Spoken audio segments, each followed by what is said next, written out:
व्यवहार बनाया जाए। प्रातः काल उठने के बाद घर के जो ज्येष्ठ हैं, अपने माता पिता, दादी बाबा, घर में जो लोग हैं उनको प्रणाम करें।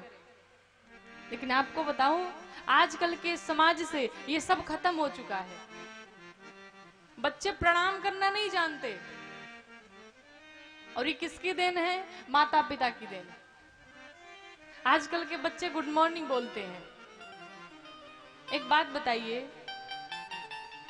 अगर आपका बच्चा आपको गुड मॉर्निंग बोलता है तो क्या आप उसके उत्तर में कहेंगे कि चिरंजीवी भव? कहेंगे? जब बच्चा गुड मॉर्निंग बोलेगा तो माँ बाप भी कहेंगे गुड मॉर्निंग टू, यही बोलेंगे। चाहे दादी अम्मा कितनी भी मॉडर्न हो, माँ चाहे कितनी भी मॉडर्न हो, लेकिन अगर बच्चा आके कहता है कि माँ आपको मैं प्रणाम करता हूँ, पांव छूता है, तो माँ चाहे कितनी भी पढ़ी लिखी हो, लेकिन उसके मुख से यही निकलेगा, चिरंजीवी भव, खूब बढ़ो खूब जियो, यही आशीर्वाद निकलेगा। आजकल बच्चे इतना बीमार क्यों पड़ते हैं? लोग, बच्चों की इतनी घटनाएं होती, लोग अकाल मृत्यु मर रहे हैं, क्यों? आशीर्वाद नहीं है, आशीर्वाद नहीं है। एक छोटी सी घटना आपको बताऊं, मार्कंडे ऋषि की शायद आपने कथा सुनी होगी। मरकंडू के पुत्र मार्कंडेय ऋषि, वो बहुत अल्पायु थे। भगवान शंकर ने ही उन्हें वरदान स्वरूप दिया था, लेकिन इतने अल्पायु थे, उनकी आयु कम थी। मात्र 3 दिन बच गए थे उनके मरने में। कितने दिन? 3 दिन बचे थे। पिता परेशान हुए, 3 दिन बाद इसकी मृत्यु हो जाएगी, क्या करूं?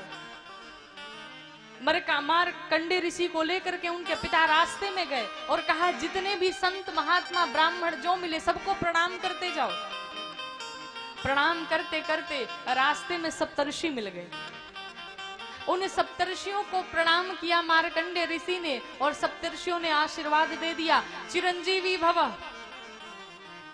अब जब चिरंजीवी भव कहा तो मार्कंडू ऋषि ने कहा, महाराज आपने तो कह दिया कि चिरंजीवी भव, लेकिन इसकी आयु मात्र 3 दिन बची है, 3 दिन बाद मर जाएगा। अब सप्तर्षि सोचे कि हमने तो आशीर्वाद दे दिया, हमारा आशीर्वाद झूठा ना हो जाए, अब क्या करूं? कहा, एक काम करिए, इस बालक को मेरे साथ लगा दीजिए। सप्तर्षि उस बालक को लेकर के आगे बढ़े। सप्तर्षि पहुंचे ब्रह्मा जी के पास। ब्रह्मा जी के पास पहुंचने से पहले उस बालक से कहा, ब्रह्मा जी दिखे, तुरंत दंडवत करना।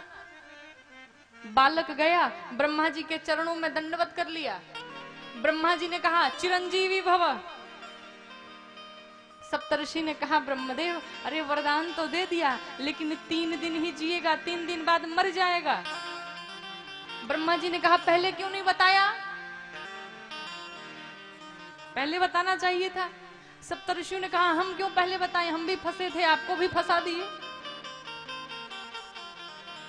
अब हम ही थोड़े झूठे रहेंगे। अब संसार वाले अगर कहेंगे तो हम कह देंगे, भाई जब बाबू जी झूठ बोल रहे हैं तो बच्चे तो झूठ बोल ही सकते हैं, अब आप जानो। अब सप्तर्षियों ने कहा, अब आप इसको संभालिए। ब्रह्मा जी ने कहा, एक काम करो, इसको हमारे पास ला दो। ब्रह्मा जी नारायण के पास ले गए। बच्चे से कहा, नारायण को प्रणाम करना।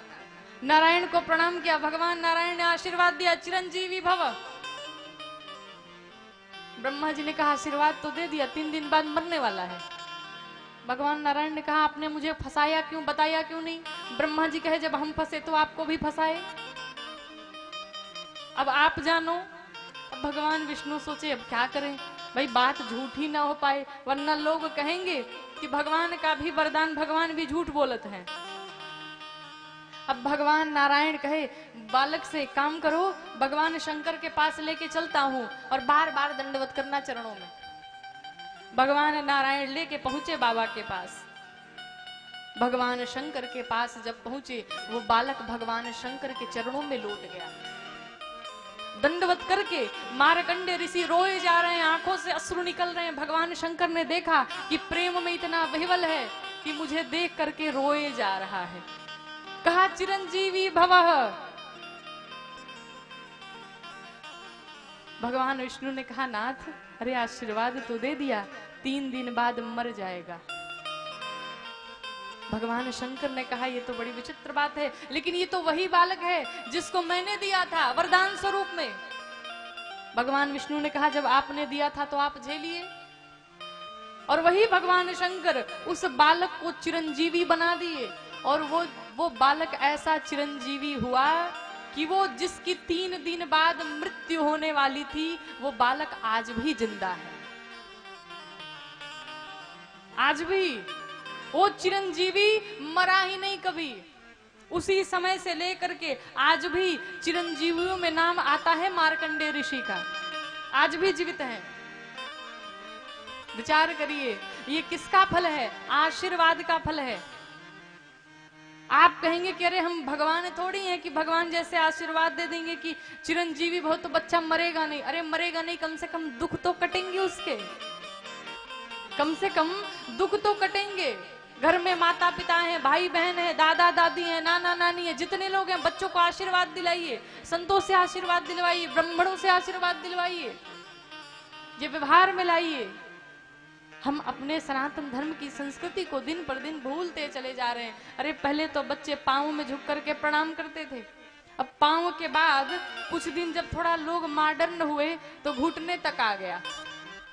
अब घुटना छू के लोग प्रणाम करते हैं। घुटना के बाद जब थोड़ा और मॉडर्न हुआ तो अब के समय में दूर से ही राम राम, अब पांव भी छूने की जरूरत नहीं है। लेकिन ये गलत बात है। अपने बच्चों को संस्कारी बनाइए, उनके भीतर संस्कार भरिए। आज जो भी घटनाएं होती थी, हो रही हैं, वो सब किस कारण हो रही हैं? जिन बच्चों में संस्कार नहीं है वही गलत व्यवहार करते हैं।